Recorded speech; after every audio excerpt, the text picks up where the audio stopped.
আগে ভিডিওটা দেখুন, তারপর আপনাদের মতামত কমেন্ট জানিয়ে যাবেন।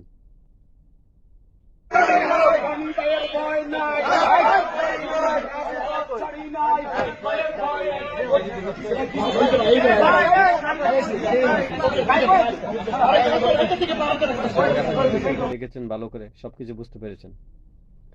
সাবেক ইসি যদি 2014, 18, 24 ইলেকশন করার জন্য তাকে বিএনপি এবং জামাত জোটাপেটা করে এবং একজন মুক্তিযোদ্ধা হিসাবে তাকে অসম্মান করে, তাহলে আমার প্রশ্ন হলো বিএনপির ভাই এবং জামাতের কাছে, আপনারা এখন যে নির্বাচন এবং যে ইলেকশন করতেছেন তার জন্য কিন্তু আপনারা সেম দোষর, তার জন্য আপনারা কিন্তু ফ্যাসিস্ট। আপনাদেরকে বলবো, আপনাদেরকে বিগত বছর মাননীয় প্রধানমন্ত্রী কিন্তু ইলেকশনে আসার জন্য বাধা দেয়নি, আপনাদের কিন্তু ইলেকশন না করার জন্য কোনো বিজ্ঞপ্তি দেয়নি।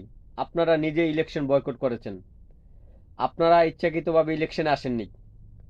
আর আওয়ামী লীগ ইলেকশনে যেতে চাচ্ছে, আওয়ামী লীগ ইলেকশন করতে চাচ্ছে, আপনারা আওয়ামী লীগকে ইলেকশন করতে দিচ্ছেন না। আপনারা বাংলাদেশে আওয়ামী লীগের উপর যেভাবে জেল জুলুম করছেন, বাংলাদেশের ইতিহাসে কোনো দল এইভাবে আওয়ামী লীগের উপর নির্যাতন করেনি। তারপরে আমরা ইলেকশন করতে চাই, আমরা সুষ্ঠু নির্বাচনে অংশগ্রহণ করতে চাই, আপনারা আমাদেরকে অংশগ্রহণ করতে দিচ্ছেন না।